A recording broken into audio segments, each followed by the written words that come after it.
Vendredi 4 juillet, une question que se posent beaucoup de jardiniers.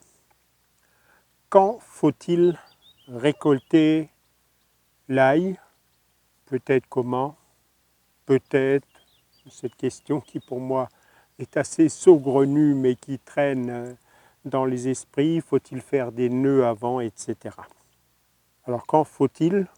Je crois qu'on va d'abord s'installer un peu tranquillement parce que mes articulations ne sont plus d'une grande flexibilité pour réfléchir à cette question. Oui, quand faut-il? Eh ben, je suis vraiment désespéré parce qu'on petit à petit, on s'approche de la 100e vidéo et il y a encore des gens qui se posent la question quand faut-il? Au potager du paresseux, j'ai décidé de bannir les il faut. De même que je bannis les yaka, les solutions miracles, celles qui sont incroyables. Celles qui sont incroyables, je le répète, pourquoi croire quelqu'un qui annonce incroyable? Soyons clairs. Si c'est incroyable, clique, terminé. Non, donc il n'y a pas de il faut. Et avec cette histoire d'ail, on peut de nouveau l'illustrer à merveille. La réponse et la bonne réponse est ça dépend. Ça dépend. Ça dépend de quoi? Ça dépend de ce que vous voulez faire. L'ail peut se récolter en verre en quelque sorte. Alors je n'en ai plus, mais à un moment donné, les feuilles d'ail sont bien, les tiges, et vous commencez à avoir des petits bulbes, souvent d'ailleurs pas très, pas très segmentés, ne formant pas les petits, comment est-ce qu'on appelle ça, des cailleux. C'est encore relativement difforme et la peau qu'il y a autour est encore tout à fait tendre et consommable. Donc vous pouvez, parce que vous avez envie d'avoir votre ail très tôt, donc chez moi ça aurait été entre deuxième quinzaine de mai et début juin. À cette période-là, j'aurais pu, si j'en avais eu beaucoup, sacrifier une partie de mon ail qui n'a pas encore fini sa croissance pour manger de l'ail en verre qui est délicieux. Il n'y a aucune discussion possible. Mais cet ail, évidemment, ne se conserve pas. Donc, c'est de l'ail frais. On peut récolter de l'ail en frais et on trouve dans les magasins de l'ail frais. Deuxième période, c'est celle à laquelle nous sommes. À un moment donné, nous sommes ici devant de l'ail d'automne, planté à l'automne dernier, 3 variétés sur 3 rangées. Quand je suis descendu, j'allais filmer autre chose, donc je n'ai pas pensé à ça. Je vous incrusterai le nom des variétés, ce sont des variétés tout à fait classiques, d'automne tout à fait classiques. Et je vais d'ailleurs comparer comment ça se comporte chez moi. C'est la première fois que je fais de l'ail d'automne. Et donc arrive le moment où les feuilles commencent à jaunir, ce qui veut dire que l'usine à photosynthèse, les capteurs solaires, si vous voulez, sont en train de s'abîmer. Ça veut dire que la plante a cessé de fabriquer de la biomasse supplémentaire. Apparaît en parallèle une maladie que j'ai systématiquement, qui est la rouille, et donc ces feuilles en fin de vie, sans doute parce qu'elles ne se protègent plus assez, sans doute parce qu'elles ne synthétisent plus les répulsifs, les défenses naturelles qu'il faut, sans doute juste parce que ces feuilles sont vieilles et on sait que les vieux tombent à cause du Covid, donc pourquoi des vieilles feuilles de poireaux ne serait pas ravagé par la rouille. Bref, la rouille s'installe, crame les feuilles et donc là, définitivement, il n'y a plus de photosynthèse. C'est le stade où on peut récolter l'ail pour le sécher, en faire des tresses, etc. Je vais en enlever une partie pour vous montrer. C'est à ce stade-là, en général, que je le récolte. Mais il se peut que je sois distrait, que je sois en vacances, que je sois parti au Bangladesh et que je plombe mon bilan carbone dans un avion, etc. Donc, il se peut que je revienne en septembre et que de ces tiges d'ail, je ne trouve quasiment plus rien. Elles auront pourri. La peau qui, à ce stade-là, est, est coriace, elle n'est plus mangeable. Hein. Donc là, je vais extraire chacun des petites gousses et je vais enlever la peau extérieure, celle qui enveloppe tout le paquet parce qu'elle n'est pas mangeable. Elle est devenue coriace dès ce stade-là. Cette peau-là, ce sera carrément fait digérer dans le sol. La tige ne tient plus et par conséquent, je vais retrouver ma tête d'ail avec les petites gousses qui se seront séparées les unes des autres. Et en règle générale, on peut encore le récolter à condition de se servir d'un outil, à condition qu'on sache où les trouver, ou alors il faut tout remuer la terre, prendre un croc et crocheter toute la surface pour retrouver ces têtes si c'est disséminé. Chez moi, donc, planté à intervalles réguliers, je sais parfaitement, même si les tiges tombent, où les trouver. Alors, des nœuds ou pas des nœuds? Très franchement, je ne sais pas ce que l'homme va inventer pour se fatiguer. Hein. Et quel nœud il se fait dans le cerveau. Réfléchissez 2 secondes avec moi. Les feuilles font de la photosynthèse. Le bas des feuilles constitue une tige renflée dans laquelle s'accumule une partie des produits de la photosynthèse avant qu'en bas ne se forme un bulbe à partir des sucres faits dans la feuille. Et une fois que la feuille est malade, comme c'est le cas ici, c'est cette tige qui va se dessécher, dit-on, mais en fait va se vider d'abord des réserves qui sont là-dedans pour mieux remplir le bulbe. Alors maintenant, expliquez-moi comment le fait sur un ail qui est encore vert, faire un nœud, c'est-à-dire massacrer des feuilles, les capteurs solaires. Vous voulez remplir des batteries avec des panneaux solaires, mais quand c'est à moitié plein, vous massacrez les panneaux. Ça va sûrement mieux remplir votre batterie. C'est d'une logique qui me laisse assis, le cul par terre. Admettons que mes feuilles soient déjà un peu jaunes, sèches, qu'elles aient ralenti ou arrêté leur photosynthèse. Je viens de vous dire qu'il y a aussi des réserves dans la tige, réserves dont une partie va migrer pour finir de remplir le mieux possible la tête d'ail et les gousses. Faire un nœud pour éventuellement casser des vaisseaux conducteurs. Vous voulez que l'eau coule dans votre jardin, mais vous faites un nœud dans le tuyau là-bas en haut. Alors pour ceux qui ne seraient pas convaincus, cherchez un professionnel, un seul, qui produit de l'ail, celui que vous trouvez dans le commerce, etc., et qui met des nœuds dans l'ail. Il se pissera dessus s'il a bu une bière, tellement il se marra, parce que je n'ai jamais venu à l'idée de quelqu'un de sérieux de faire des nœuds dans les tiges d'ail. Donc faites des nœuds dans les tiges d'ail si vous voulez raccourcir et minimiser la croissance de votre ail, éventuellement accélérer sa maturation. Ça peut être effectivement, hein, donc dès que vous coupez, ça va accélérer le dessèchement, mais pas le remplissage. Ne confondez pas les deux choses.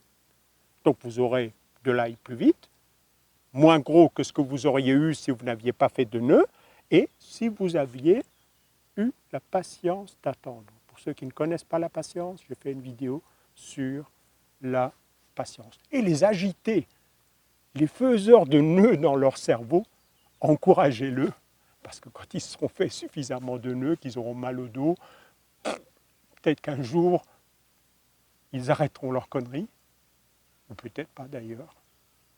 Rappelez-vous, je l'ai déjà dit dans une ou deux vidéos, je vais le replacer là, je suis pour le droit de mourir con. Je suis même pour l'inscription dans la Constitution du droit à mourir con. Et je ne veux convaincre personne. Faites ce que vous voulez, des nœuds si vous voulez, pas de nœuds, je n'en fais pas. Alors on va aller voir ça de près. Alors avant de passer à la récolte, je vais vous montrer quelque chose de tout à fait intéressant.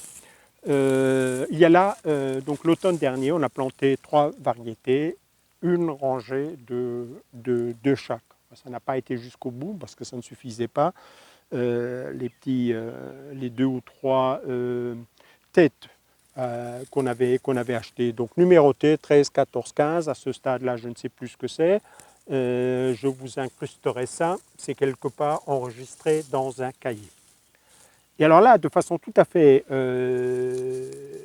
claire, indiscutable, on constate que la première rangée, celle qui est là, là, aucune n'est montée en graines, disons en semences. Je vais préciser ça dans un instant.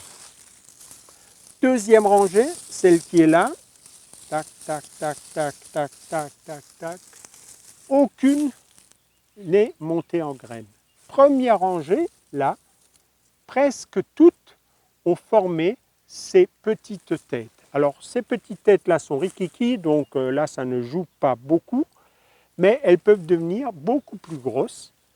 Et si je ne récoltais pas là, elles pourraient se développer avec dans ce capitule, hein, c'est cette tête, cette petite formation ici au bout de cette tige, qui ne serait pas constituée de fleurs ni de graines, mais de petits bulbes, tout petits, toutes petites gousses, à peine plus grands qu'un petit pois, un peu plus pointus, que vous pouvez récolter. J'en ai malheureusement pas sous la main cette année, j'en ai eu il y a 2-3 ans, et que vous pouvez récolter, sécher et mettre en terre à l'automne. Cela va donner des pieds de poireaux, des pieds d'ail l'année d'après. Ail qui formera un petit bulbe, généralement qui n'est pas divisé. Et ce petit bulbe qui n'est pas divisé, vous le replantez encore l'année d'après, et donc 2 ans après, vous aurez normalement une tête d'ail bien divisée, comme l'ail l'est en général lorsqu'on plante des grosses gousses.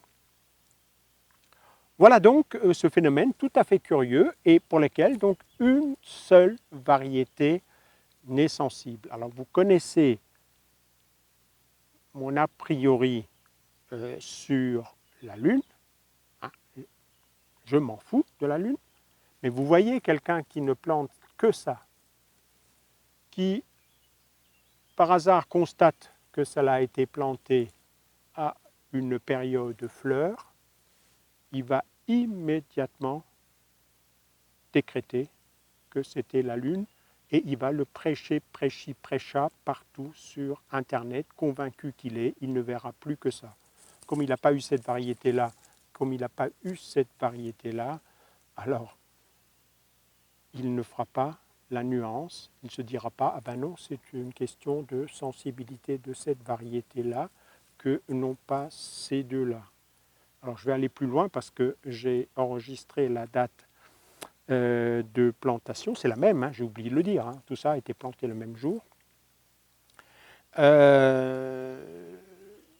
J'ai vérifié, il y a déjà un mois parce que ça m'a intrigué, on a planté à la bonne période pour des légumes de type ail, donc des légumes racines. Je ne dis pas que la Lune n'a aucune influence, je dis que l'influence est ridicule pour moi, s'il y en a une, et je dis que je n'en tiens absolument pas compte. Par contre, autant pour les nœuds, etc., je trouve que c'est bête de le faire. Pour la Lune, très franchement, comme je pense que ça n'a aucun effet, si vous êtes persuadé, ne vous faites pas un ulcère à l'estomac à savoir ce qu'il faut faire ou ce qu'il ne faut pas faire. Faites en fonction de la Lune, puisque ça n'a aucune importance, donc ça ne nuira pas. Pour moi, si on me pose la question, est-ce que je dois suivre la Lune, je dis toujours, si vous êtes convaincu, suivez la Lune, ça vous évitera l'ulcère à l'estomac. Allez, maintenant on va récolter, je vais recadrer un peu. Alors là, pour une fois, je vais me servir un peu parce que de cet appareil, de cet instrument, parce que le sol est un peu dur, il était très peu couvert. D'ailleurs, vous voyez qu'il y a plein de mauvaises herbes, notamment ici sur le devant. Hein.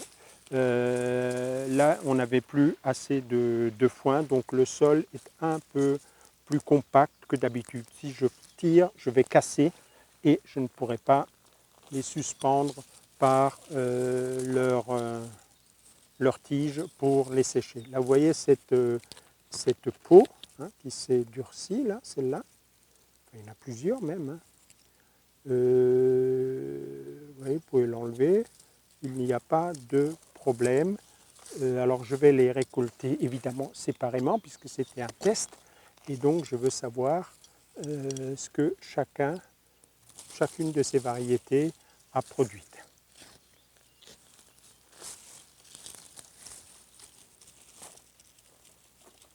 Ah, là, c'était un peu plus avancé. Et donc, ce qu'on pourrait penser être un début de pourriture, mais qui n'a pas atteint les gousses, c'est la peau, cette fameuse peau, qui donc, là, a été en partie digérée. Donc, celui-là, j'aurais un peu plus de mal à le suspendre. Voilà, donc ça, c'est une des variétés. Je vais en mettre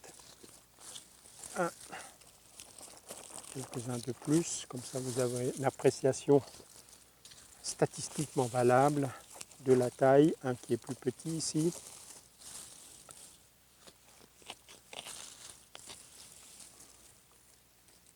Là encore, un qui est déjà un tout petit peu, on va dire, trop mûr, cette peau-là qui se défait, mais ça ne posera pas de problème une fois séché. Donc maintenant, s'il ne pleut pas, je vais les laisser sécher et ça ne posera plus de problème de conservation. Deuxième variété, ici, même chose, un bulbe un peu défait déjà. Voilà, donc on commence à voir cette peau extérieure qui s'est abîmée et donc du coup les gousses qui se libèrent davantage. Celui-là m'a l'air un peu plus avancé que l'autre. On va voir si ça se confirme. Ouais, donc il y a plus de tête déjà un peu ouverte.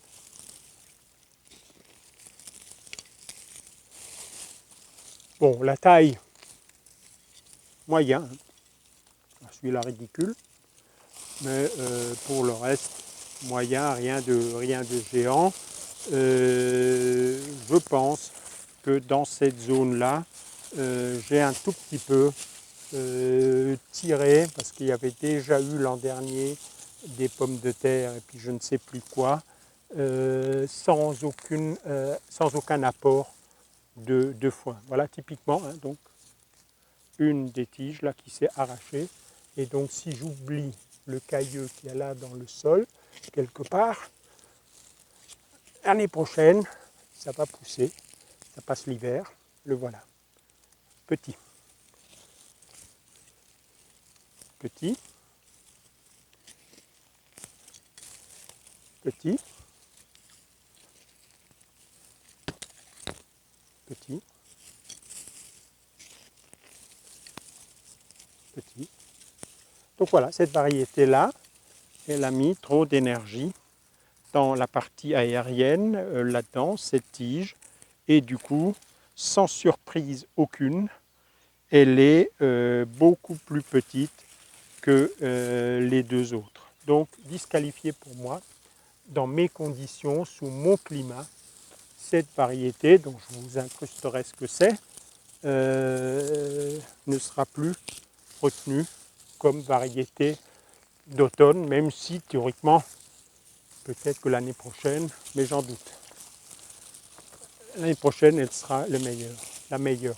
J'en doute fort parce qu'à mon avis, ce caractéristique, cette sensibilité-là, pour monter en graines, est sans doute liée à une sensibilité plus importante, soit à la photopériode, soit au froid, et par conséquent, c'est quelque chose qui, dans mon climat continental, ne fait pas ses preuves. Peut-être que dans la Drôme, ou à Toulouse, ou je ne sais pas où, c'est de loin l'ail le plus productif, le plus génial, le plus beau, etc. Donc faites vos essais, toutes choses égales par ailleurs, je le rappelle, donc planté au même endroit, dans une planche qui a le même passé, etc., etc. Planter le même jour et observer. Éventuellement répéter et concluez vous-même.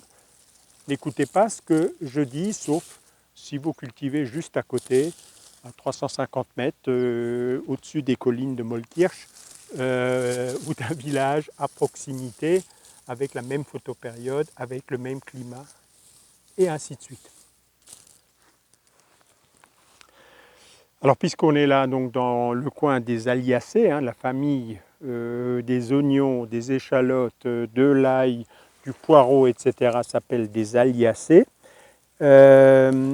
Ici, donc je n'ai fait cette année, coronavirus oblige, que de l'oignon d'automne. Je n'ai plus trouvé, une fois qu'on a été déconfiné, de plants d'ail de printemps. J'en ai fait 2-3 à partir d'ail de consommation. Ce n'est pas concluant du tout. Par contre, donc, j'ai fait des échalotes au printemps, très tôt. Je rappelle toujours que je fais les Alliacées très tôt. Elles ne craignent pas les gelées. Et donc, j'essaye de les implanter le plus tôt possible en sachant qu'elles ont tendance à être sensibles pour la formation des bulbes à la longueur des jours. Quand l'allongement des jours se termine, ou lorsque les jours commencent à raccourcir, ça y est, c'est parti, assez rapidement, les Alliacées ont tendance à commencer la bulbaison, donc la formation des bulbes, et à arrêter ou réduire progressivement leur croissance. Là, les feuilles sont encore bien vertes, mais j'ai peur que cela ne s'accélère assez vite. Donc pour l'instant, je ne vais pas les arracher pour vous montrer, mais voilà, c'est des petits bulbes comme ça. Sur ces oignons, j'espère des bulbes de cette taille-là. Sachez, parce que je vois ça assez souvent sur des vidéos de gens qui apparemment ne connaissent pas la physiologie de ces plantes, que pendant longtemps, la photosynthèse se fait, au stock de l'énergie dans les tiges, et qu'il y a encore une croissance tout à fait substantielle, alors que les feuilles sont déjà jaunâtres. Et il faut donc là aussi attendre que les feuilles se dessèchent complètement pour que toutes les réserves soient transférées dans les bulbes, et que même cette tige-là n'est plus charnue, elle est comme vous les trouvez sur les oignons, la petite queue sur les oignons que vous achetez dans les magasins, là, toute la réserve a migré, toute l'énergie, toute la biomasse a migré dans le bulbe. Donc c'est à ce stade-là, et à ce stade-là seulement, que vous arrachez vos oignons de conservation. Je parle là bien d'oignons qu'on va mettre en réserve. Alors vous pouvez les tresser si vous avez récolté relativement tôt, ou vous pouvez simplement les empiler en cagette pour que là aussi la peau extérieure sèche et se durcisse. Si vous avez attendu jusqu'au moment où pratiquement on ne voyait plus de feuilles, et donc si vous avez attendu le moment où le bulbe est le plus gros possible. Voilà, donc moi là j'attends. J'ai par ailleurs des oignons que j'avais semés en terrine, que j'ai repiqués, qui sont des oignons blancs, qui eux sont destinés à une consommation en frais. Donc par exemple cet oignon-là qui n'est pas très gros comme ça, je pourrais l'arracher pour manger en frais, y compris une partie des feuilles qui sont encore bien vertes, vu qu'elles n'ont reçu aucun traitement, ni de synthèse bien sûr, mais pas non plus de décoction, de bouillie, de rien. Ça, je peux le manger comme ça. Hein. C'est propre. Hein. Voilà. C'est bon d'ailleurs. Hein.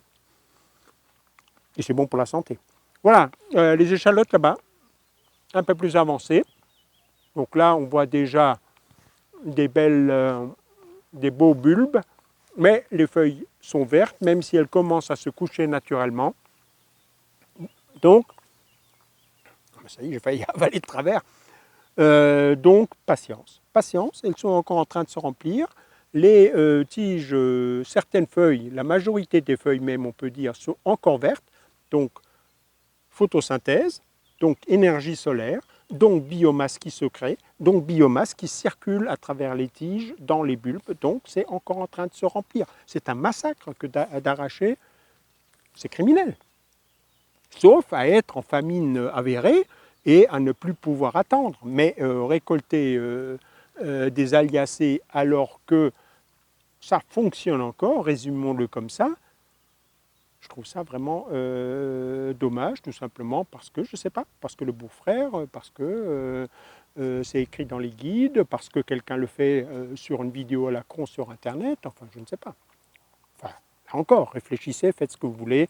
Vous êtes grand, vous êtes libre. Si ça vous plaît de massacrer des légumes qui ont encore un avenir, massacrez. C'est votre droit le plus strict, vous êtes dans votre potager. Allez, avec ça, je vous laisse. Ciao, moi je laisse pousser. Hein. Chers amis du PP, 15 juillet aujourd'hui, et quand en été je me lève et que je vois ce profil de fjord norvégien, évidemment en tant que jardinier, je suis heureux parce que ça veut dire qu'il a plu, qu'il va pleuvoir, qu'il pleut. Et il ne faut jamais oublier que l'eau est le facteur de production primordial dans un potager. Et que si la couverture de foin permet de limiter le gaspillage d'eau par évaporation, il ne crée en aucun cas de l'eau. Et même, je prendrai le temps de vous expliquer précisément qu'un potager tel que le potager du paresseux, donc un potager basé sur le travail des organismes vivants du sol, dont la fertilité résulte du travail de ces organismes, dont la fertilité en éléments nutritifs résulte de la décomposition de la matière organique équilibrée que j'apporte. Il faut de l'eau, sinon les bactéries s'arrêtent, sinon les champignons se mettent en pause, sinon les vers de terre s'enterrent et se mettent en diapause. Donc quand je vois ça, c'est évidemment toujours un grand moment de bonheur. Et malheureusement, il y a toujours à faire au potager du paresseux. Donc j'ai filmé il y a quelque temps déjà, peut-être une dizaine de jours, la récolte de l'ail et j'ai empilé ça dans des cartons, dans des boîtes suite en attendant d'objectiver un tout petit peu la productivité variété par variété, en sachant donc qu'il y en avait cette année 3. C'était la première fois que je faisais donc de l'ail d'hiver, donc planté tard à l'automne. Ça a été planté le 25 octobre, les 3 variétés le même jour. Pour ceux qui s'intéressent à la Lune, on était en lune descendante. Et en tout cas, le calendrier lunaire, parce qu'il y en a plusieurs, hein, celui qui est gratos et disponible sur Internet, celui de Rustica, était en jour racine. Voilà. Alors aujourd'hui, on va continuer tout cela. Donc je vais peser à la fois l'ail tel que je l'ai récolté, c'est-à-dire la biomasse totale produite. Je vais juste nettoyer un tout petit peu, hein, donc enlever la terre pour ne pas peser la terre. Voilà, un peu comme ça. Je vais tous les passer, sans la caméra bien sûr. Et puis ensuite, je vais peser la biomasse et ensuite, je vais couper à une main au-dessus de la tête d'ail pour avoir la biomasse et enlever les racines, avec un couteau pour avoir donc la biomasse utile, celle qui m'intéresse moi. Je vais faire toutes ces pesées donc avec une balance ménagère qui a une précision de 1 gramme. Et donc de la façon suivante, hein, tard. Et puis je mets ce carton en équilibre tout simplement pour pouvoir lire le chiffre qui s'affiche là en dessous. C'est pour ça que je mets ça en hauteur. Voilà comment je vais faire, noter les résultats et je vous raconterai ça. Donc, première étape réalisée, hein, comme je l'ai dit, nettoyage grossier pour enlever la terre, pesée faite et j'ai noté le résultat de cette pesée. Et on va donc passer à la deuxième étape de nettoyage. Alors, je vais standardiser la hauteur de coupe de la queue à une main, comme ça c'est fastoche. Et bien entendu, ces racines qui ne servent à rien, ne servent plus à rien, pour essayer donc maintenant de récupérer la partie utile au jardinier que je suis. Donc voilà, racines coupées. Alors comme dit, ça a séché pendant à peu près 10 jours. Je retrouverai la durée, je ne me souviens plus exactement quand est-ce que j'avais filmé la récolte de cet ail. Donc voilà, une main, je traiterai les 3 variétés de la même façon pour standardiser un peu la comparaison. Après, il faudrait goûter, mais je ne suis pas un assez bon cuistot pour avoir la capacité de noter la qualité de ces ails. Voilà, donc je vais faire ça tranquillement pour l'ensemble des 3 variétés, hein, donc sans que la caméra tourne. Elles sont déjà assez longues mes vidéos, on ne va pas en rajouter inutilement. D'autant plus que ce couteau n'a pas l'air de bien couper et donc cette opération est un peu fastidieuse. Alors avant de terminer, donc j'ai fait la première pesée de ce rose de Lautrec, donc qui était monté, donc qui avait formé ces petites hampes. Alors l'ail ne fait pas des fleurs.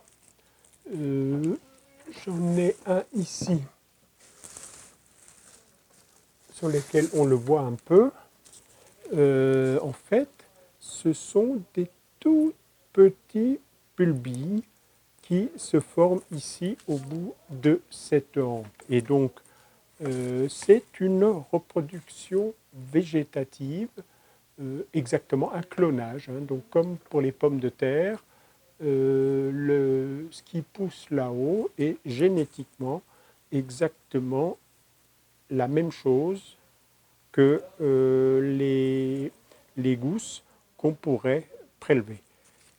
Et donc à la fin de ces pesées, je vous ferai un petit topo. On ira voir dans le potager de l'ail sauvage où ces petits bulbes, ces petits bulbilles sont nettement développés. Ce que je voulais vous montrer avant de nettoyer ces plants, c'est que donc cette variété qui a été la seule à monter ainsi, plantée même jour, même conditions que les autres, donc c'est visiblement une question de sensibilité variétale, donc a formé une tige extrêmement dure, hein, voilà, et donc a mis beaucoup d'énergie pour faire les fibres, pour soutenir ce glomérule, hein, cette agglomération ici de ces petits bulbilles. Comparé à la variété précédente, hein, vous voyez, là, impossible d'écraser. Là, j'écrase très facilement, hein, c'est pratiquement comme si c'était du papier.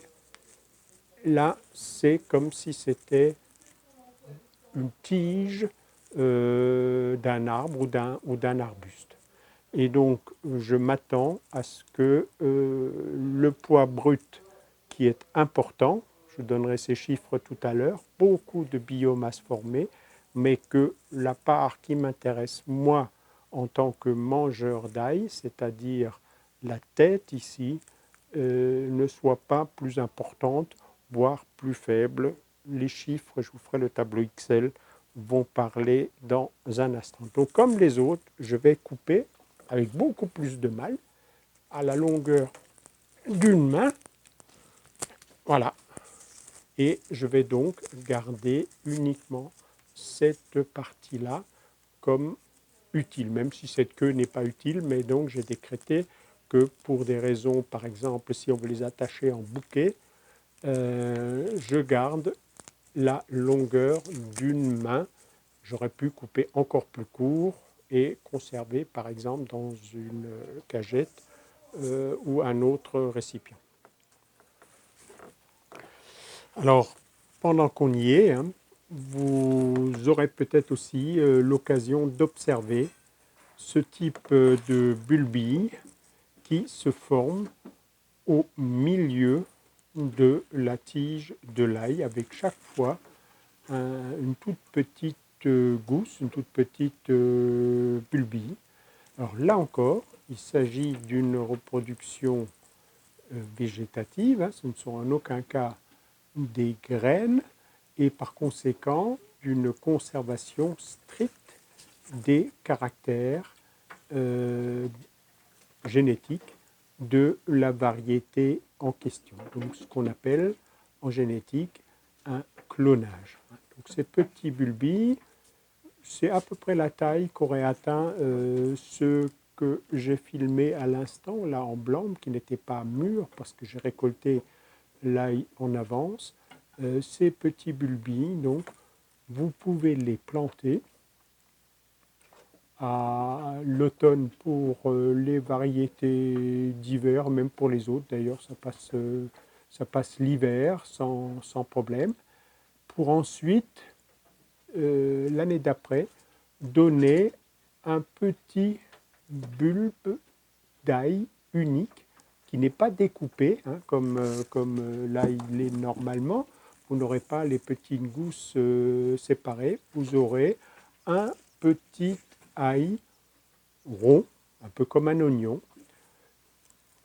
que vous pouvez consommer si vous voulez, mais que vous pouvez aussi replanter l'année d'après. Et là, vous obtiendrez une tête d'ail formée de différentes gousses, on va dire normales entre guillemets. Donc ces petits bulbilles sont une façon élégante de reproduire de l'ail. Se rajoute une question sanitaire. Je vous ai déjà parlé, peut-être seulement enregistré, c'est peut-être pas encore publié, des difficultés que posent des contaminations possibles, notamment par des virus, lorsqu'il y a reproduction végétative. C'est notamment le cas de la dégénérescence qu'on observe sur les pommes de terre. Et bien là, lui, c'est pas tant les virus qui le tracassent, mais quelque chose que vous ne verrez pas beaucoup mieux. Bon, ben, j'admire les mecs qui font de l'impro sans jamais se planter, mais peut-être que c'est des impros qui sont un peu mieux préparés. Là, je suis passé un tout petit peu vite parce que l'ail, comme d'autres légumes dont la propagation se fait par multiplication végétative, telles que les pommes de terre par exemple, peut être contaminé par des virus. Donc il existe bien des maladies à virus pour la famille, en fait, la famille des Aliacées. Il y en a très exactement deux qui portent des acronymes un peu barbares. Je me suis noté, pour ne pas raconter de conneries, l'OYDV, donc un des acronymes qui qualifie un virus, l'autre étant le LYSV. Alors ça veut dire quoi? Ce sont des acronymes anglais. Le premier est l'Onion Yellow Dwarf Virus, donc le virus nanifiant de la jaunisse de l'oignon. Et l'autre est le Leek Yellow Stripe Virus, donc le virus de rayure jaune du poireau. Donc la famille en fait des Aliacées, oignons, ail, échalotes, poireaux partagent ces deux virus qui, une fois qu'ils ont contaminé un organisme, vont très facilement se transmettre donc d'une année sur l'autre, puisque dès lors qu'on multiplie une partie du même végétal, ben, la maladie y reste. Les plantes n'ont pas de système immunitaire comme l'ont les mammifères, et par conséquent ne guérissent pas de ces virus. Et en général, ça empire d'année en année les symptômes, donc c'est jaunisse, mais surtout une diminution de la vigueur augmente d'année en année, puisque donc le virus arrive à affaiblir de plus en plus ces plantes. Et c'est donc ce qu'on qualifie très très souvent de dégénérescence. En fait, on ferait mieux de dire que les plantes sont de plus en plus malades et que les parents transmettent ça aux enfants qui sont plus malades, qui le transmettent aux enfants qui sont de plus en plus malades. Un facteur qui intervient et qui va accélérer ce processus, c'est que la majorité de ces virus se transmettent par des insectes piqueurs tels que le couillon de puceron, qui vont piquer pour goûter les légumes. C'est la forme ailée des pucerons, celle qui va contribuer à la dissémination des colonies qui vont goûter des légumes pour savoir où ils s'installent. Ah ben, je picore un peu ici, oh ben non, il n'est pas à mon goût, je picore par là.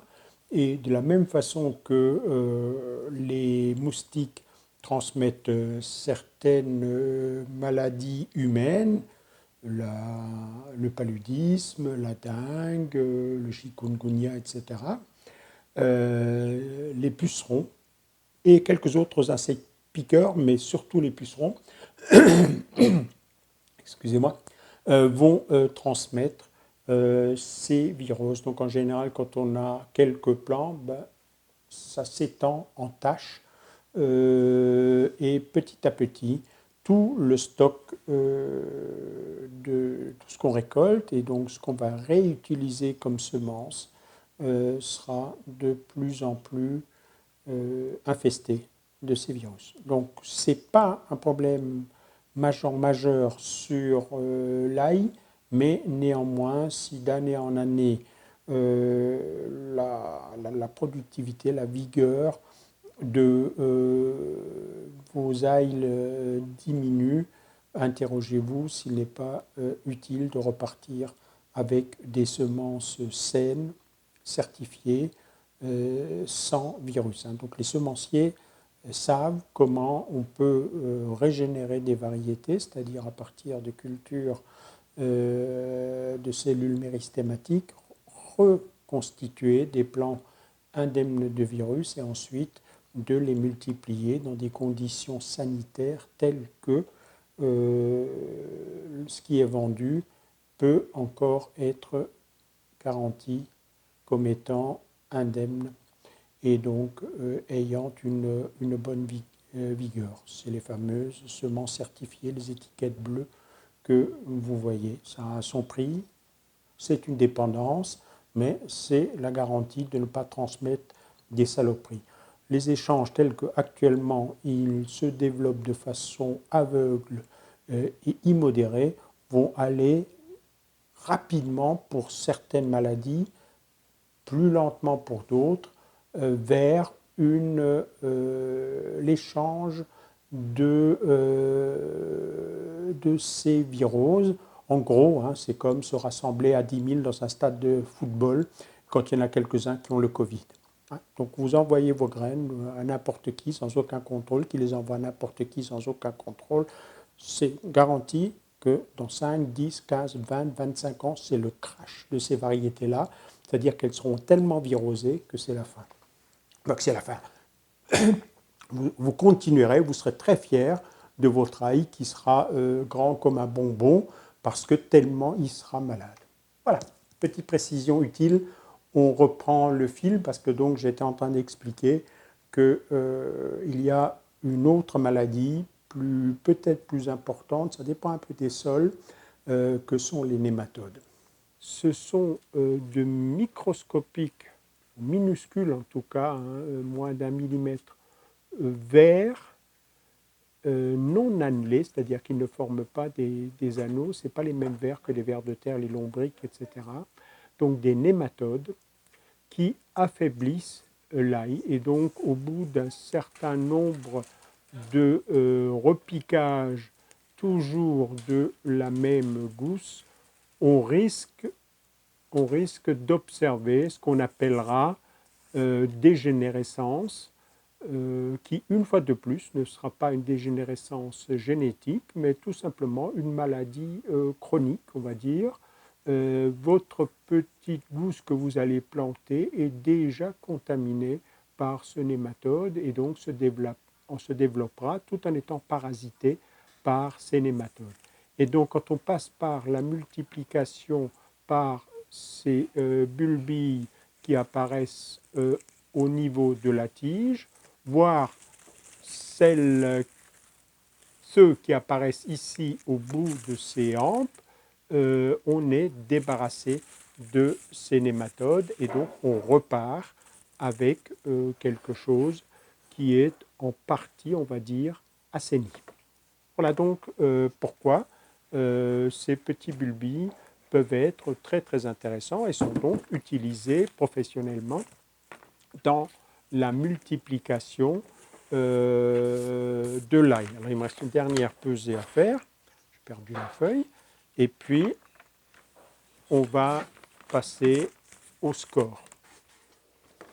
Bon, on va essayer de la terminer cette vidéo. Hier, j'ai reçu des visiteurs venus du nord de la France.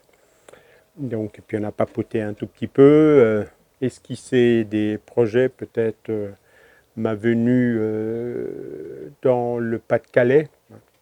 Je sais, il y a le département du Nord et le département du Pas-de-Calais, même si, vu d'ici, tout ça, je l'appelle de façon générique le Nord, mais je ne vais pas vexer les gens du Pas-de-Calais en laissant traîner une confusion possible avec le département.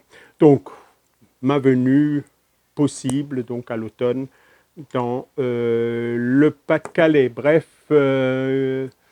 le temps a passé et je n'ai pas terminé cette vidéo que je vais impérativement terminer maintenant, même si il y a la vaisselle qui m'attend et que j'ai promis à ma femme que ce soir, quand elle rentrerait du travail, ce ne serait plus le bazar dans la cuisine. Et je ne filmerai pas le bazar qu'il y a dans la cuisine, je vais vous épargner ce plaisir. J'ai donc fait mes pesées hier, pesé le poids du carton vide, fait la différence, mis tout ça dans un tableau Excel, parce que j'aime les tableaux Excel, j'aurais pu le calculer avec mon téléphone portable. Et voilà donc les résultats. Devant moi, l'intégralité de la recette de Rose de Lautrec. Alors, lorsqu'il avait les tiges et tout, ce que je vais appeler le poids brut, après avoir juste enlevé la terre, il y en avait 2035 grammes. Une fois que j'ai eu enlevé les tiges, nettoyé, voilà, il en reste un tout petit peu, mais en gros, nettoyer chaque tête, il en reste 1194 grammes. Il y a eu donc 841 grammes. Je vous donne ça au gramme près parce que maintenant j'ai une super balance qui donne le gramme, mais prenez les chiffres en grand. 2030, 1195, 840 grammes de pertes, donc qui retournent au potager malgré les taches massives de rouille qu'il y a dessus. Donc c'est de loin, comme on pouvait s'y attendre du fait que ces tiges sont extrêmement dures, hein, et donc extrêmement charnues, c'est de très loin les plus grosses pertes par rapport à la masse brute que j'ai eue, environ 40%, hein, très exactement 41%. Pour les deux autres variétés, c'était 16%, pour vous situer la différence. Donc, ces plantes ont produit beaucoup de biomasse, dont 40%, et encore, je suis généreux parce que j'ai gardé tout ça, que je ne mangerai pas, mais si j'avais coupé ici au ras, ce chiffre, c'est encore plus important. Donc, sans doute 45% de biomasse qui ne m'intéresse pas moi, puisque moi, ce qui m'intéresse, ce sont les gousses. C'est la variété qui, de très loin, a donné le nombre de têtes le plus important. Il y en a 42, y compris les toutes rikiki, hein, donc quelques-unes qui, pour tel ou tel ennui, n'ont pas grandi. Et du coup, masse production tout à fait importante, hein, c'est l'ail qui a le plus produit, les 1194 grammes, c'est la production la plus importante que j'ai eue, mais divisé par un grand nombre de têtes, chaque tête ne fait en moyenne que 28 grammes. Et ça se voit à l'œil, hein, beaucoup de petites gousses, même si quelques-unes sont très réussies. Mais donc là, par exemple, si je prends celui-là, donc là, évidemment, au moment de consommer, au moment d'éplucher ça, ça peut être un tout petit peu agaçant. Donc voilà pour la première variété. Alors au passage, vous voyez que le temps n'a pas beaucoup changé par rapport à hier, hein. On a eu environ 5 mm de pluie hier, 5,7, ce qui en gros mouille le foin, hein, n'atteint pas le sol. Et cette nuit, environ 3 mm. Ce matin, nuageux, 2-3 fois de la bruine, mais rien de mesurable. Température basse, là à ce moment il fait 17,5, quelque chose comme ça en extérieur, d'où le fait que je supporte bien cette polaire. Au passage, temps idéal pour le mildiou, hein, parce que contrairement à une légende bien établie, le mildiou se développe, se lance, s'installe plutôt lorsqu'il y a des gouttelettes d'eau par des températures plutôt basses. On a tendance à penser, parce qu'on constate le développement explosif du mildiou ensuite, 8 jours plus tard. Et là, il y a de fortes chances que dans 8 jours, il fasse chaud, lourd, orageux, etc. Et donc, je pense à tort, on a tendance à penser à tort que ce sont ces conditions-là qui favorisent le mildiou. Au-delà de 30-32 degrés, donc si vous arrivez à maintenir 32 degrés par exemple dans une serre et qu'il n'y a pas de gouttelettes d'eau, le mildiou ne se développe plus. Vous avez résolu le problème du mildiou par une lutte des plus naturelles, chaleur et sécheresse. Donc là, je n'ai pas mis le toit sur mes tomates, je le regrette amèrement.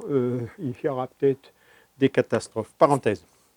Deuxième variété dans le rang de la productivité d'ail nettoyé, c'est Terrador. Terrador a produit que 1350 grammes une fois de masse brute, hein, donc avec les feuilles, etc. Donc c'est beaucoup moins que ce que vous vient de voir avec le rose de Lautrec, mais comme je vous l'avais expliqué, ces tiges-là sont tout à fait creuses, tout à fait sèches.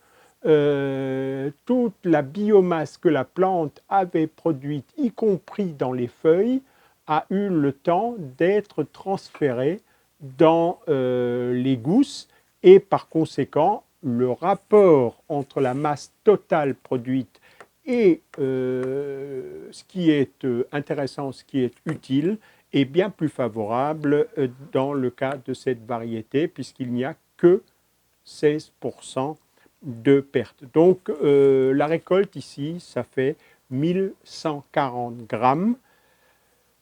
Ça saute à l'œil, il y a beaucoup moins de têtes, il y en a 23 qui sont en moyenne, donc évidemment beaucoup plus grosses.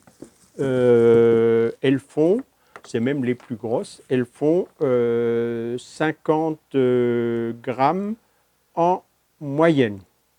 Donc voilà pour cette deuxième variété.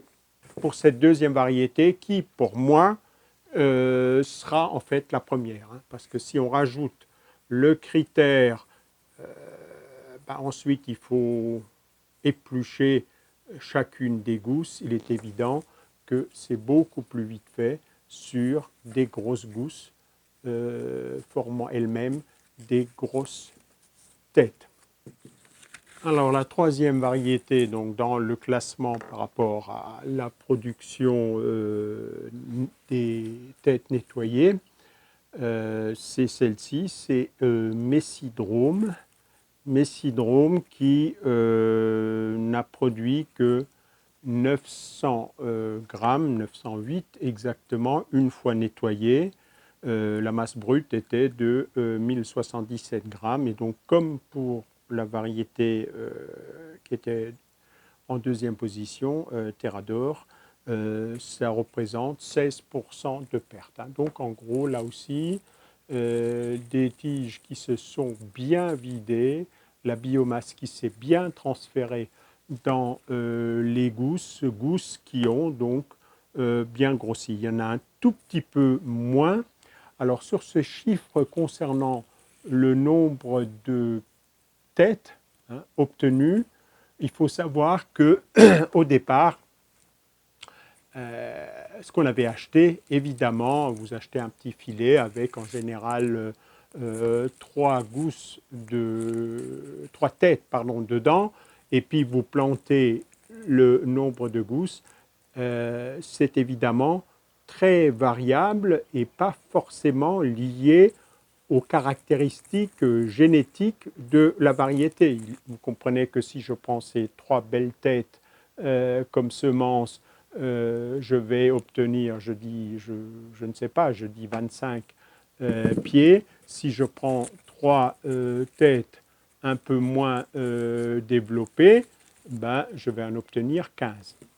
C'est pourtant la même variété, la même génétique. Donc ce chiffre-là n'est pas à proprement parler représentatif de l'essai que j'ai fait, c'est plutôt le hasard des 3 têtes d'ail que j'ai achetées. Bref, il y en avait 20 et le poids moyen est un peu plus faible que pour Terrador, 45 grammes au lieu de 50, mais vous voyez qu'il y a quelques têtes qui sont très très jolies, avec là aussi, comme pour Terrador, des gousses bien développées, faciles à utiliser.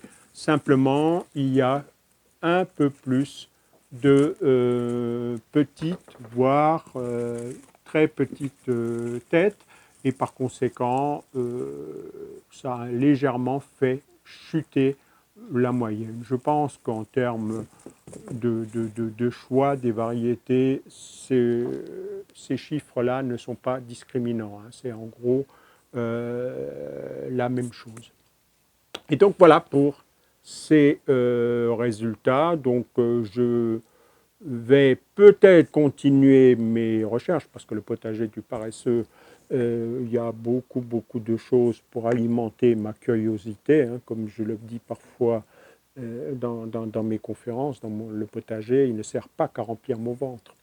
Bien entendu, sa fonction primaire est de remplir mon ventre, mais il y a aussi plein de choses qui rentrent dans la tête, plein de choses que j'apprends. Donc je vais sans doute, à titre d'expérience, essayer le rose de Lautrec, mais le planter beaucoup plus tard, de façon à ce qu'il subisse, qu'il soit moins développé lors des dernières périodes de froid, dans l'idée que peut-être à ce moment-là, ce phénomène qui s'appelle la vernalisation, c'est-à-dire l'induction de la montée de ces tiges qui portent donc non pas des graines, mais dans ce cas des bulbilles, que cette induction peut-être sous mon climat, je rappelle que ce que je vous raconte là n'est strictement vrai qu'ici,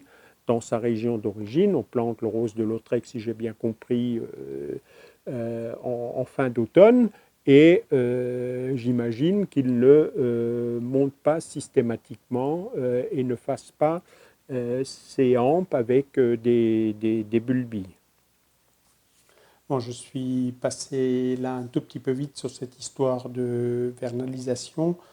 Pour comprendre, il faut savoir que cette sensibilité au froid, hein, donc ce mécanisme interne à la plante qui va faire que sous l'action du froid, elle va développer des organes reproducteurs.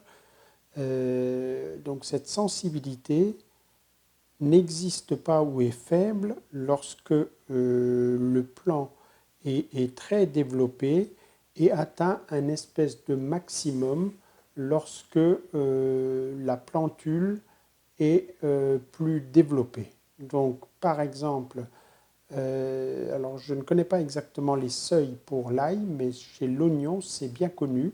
Quand le plant est tout petit, il peut se prendre un coup de froid sans problème. En quelque sorte, c'est normal pour lui et ça ne déclenche pas le phénomène.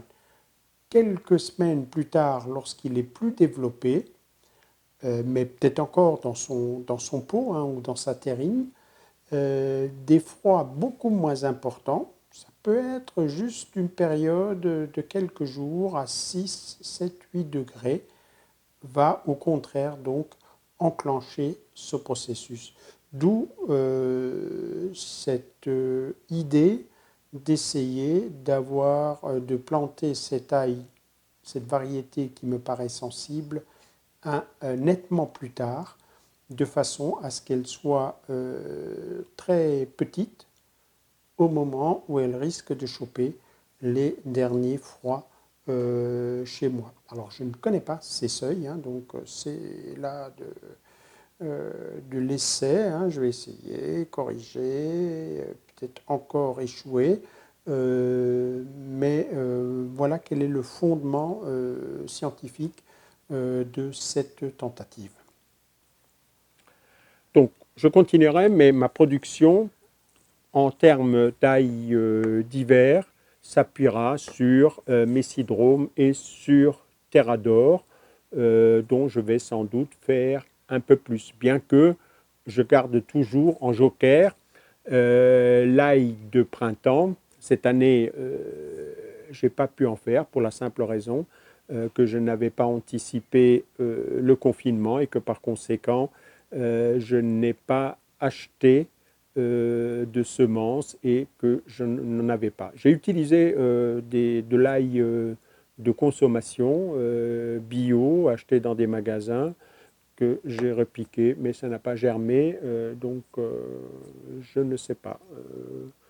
Peut-être un traitement antigerminatif, peut-être les conditions de conservation. Je ne sais pas ce qui s'est passé. Enfin, il y en a 2, 3 chétifs qui sont sortis. Pas de production sérieuse. Donc, je continuerai aussi en temps normal, parce que j'espère que l'année prochaine, on ne sera pas confiné, encore que personne n'en sait rien.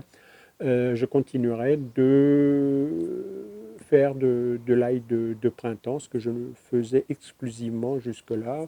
Je ne suis pas mécontent donc de mon essai.